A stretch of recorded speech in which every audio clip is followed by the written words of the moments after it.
الحمد للہ رب العالمین والصلاة والسلام علی سید الانبیاء والمرسلین اما بعد فاعوذ باللہ من الشیطان الرجیم بسم اللہ الرحمن الرحیم۔ روزوں سے متعلقہ ضروری مسائل پر مشتمل کورس کا آج الحمدللہ ہمارا 8واں لیکچر ہے۔ گزشتہ لیکچر میں ہم نے روزہ ٹوٹنے کے پہلے سبب پر تفصیلی کلام کیا تھا۔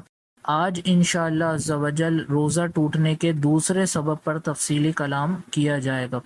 اس سے پہلے کہ دوسرے سبب پر تفصیلی کلام کیا جائے، ایک بات میں آپ تمام حضرات کے گوش گزار کرنا چاہوں گا، اور وہ بات یہ ہے کہ شرم و حیا اسلام کے اندر ایک بنیادی حیثیت رکھتی ہے، اور نبی کریم علیہ الصلاۃ والسلام اور شریعت کو بہت ہی محبوب ہے۔ لیکن شرم و حیا وہ محبوب ہے یا وہ پسندیدہ ہے کہ جس کے سبب انسان مسائل شرعیہ سیکھنے سے نہ رکے۔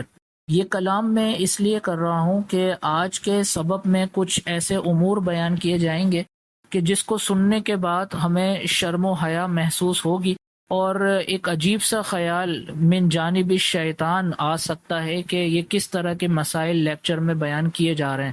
لیکن اگر ان مسائل کو نہ سکھایا جائے یا نہ بیان کیا جائے تو پھر انسان کا جاہل رہتے ہوئے گناہ کرنے کا اندیشہ زیادہ ہو جاتا ہے۔ تو اس لیے یہ مسائل سیکھنا بہت زیادہ ضروری ہے، اور ان مسائل کو ہم کوشش کریں گے کہ شرم و حیا کے دائرے میں رکھ کر ہی بیان کیا جائے۔ لیکن آپ لوگوں کو یہ یاد رکھنا ہے کہ شرم و حیا وہی محبوب ہے کہ جو دائرہ شریعت میں ہو، اور اس شرم و حیا کی وجہ سے انسان علم دین حاصل کرنے سے محروم نہ ہو۔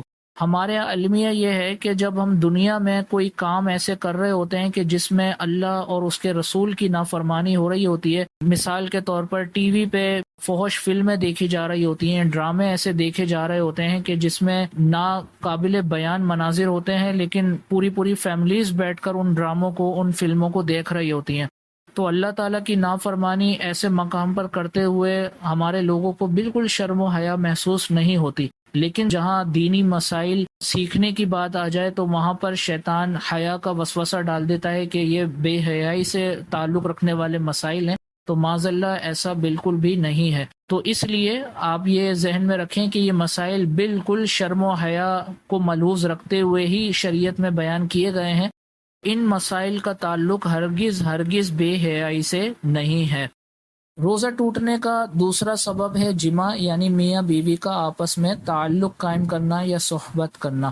تو یہ یاد رکھیں کہ میاں بیوی اگر روزے کی حالت میں آپس میں مباشرت کر لیتے ہیں، صحبت کر لیتے ہیں، تو اس صورت میں ان دونوں کا روزہ ٹوٹ جائے گا۔ لیکن یہ یاد رکھیں کہ میاں بیوی آپس میں جب تعلق قائم کریں گے تو اس صورت میں روزہ اسی وقت ٹوٹے گا کہ جب ان دونوں کو اپنا روزے دار ہونا یاد ہوگا۔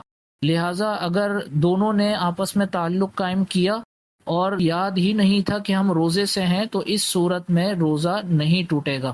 اس حوالے سے یہ بھی یاد رکھیں کہ میاں بیوی جب آپس میں تعلق قائم کریں تو محض تعلق قائم کرتے ہی ان دونوں کا روزہ ٹوٹ جائے گا۔ اس میں مرد کا ڈسچارج ہونا یا مرد کو انزال ہونا شرط نہیں ہے۔ ابھی میاں بیوی کا آپس میں تعلق صرف قائم ہوا ہے، شوہر کو ڈسچارجنگ نہیں ہوئی یا بیوی کو ڈسچارجنگ نہیں ہوئی، تو فقط تعلق قائم ہوتے ہی دونوں کا روزہ ٹوٹ جائے گا۔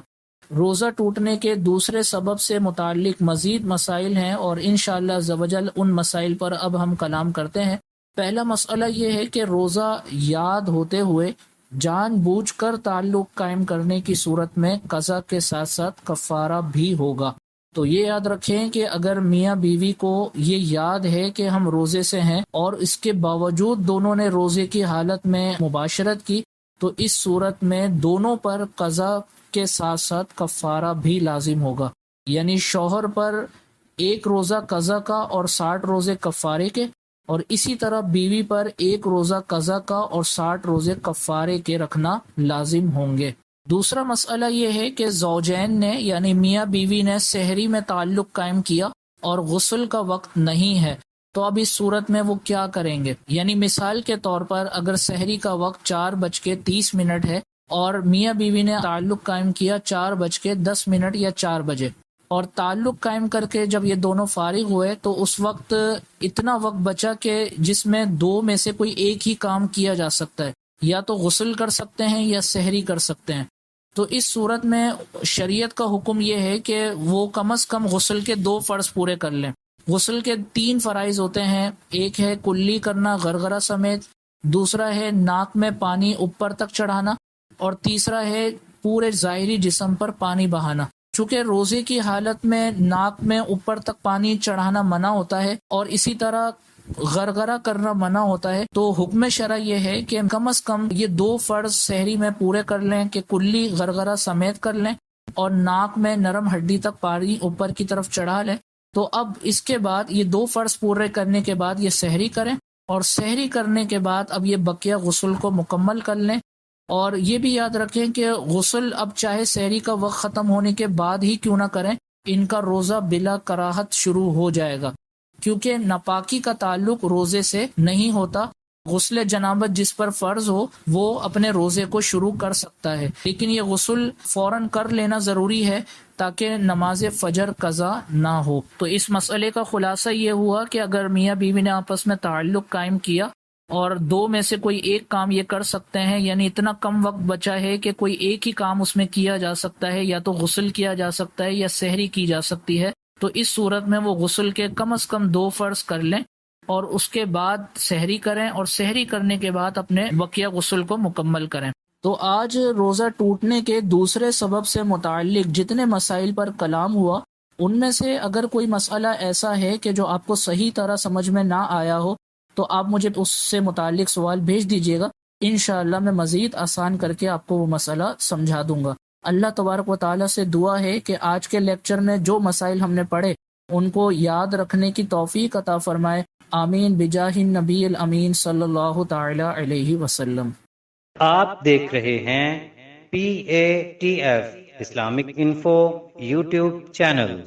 مزید اسلامک ویڈیوز کے لیے ہمارا چینل سبسکرائب کریں۔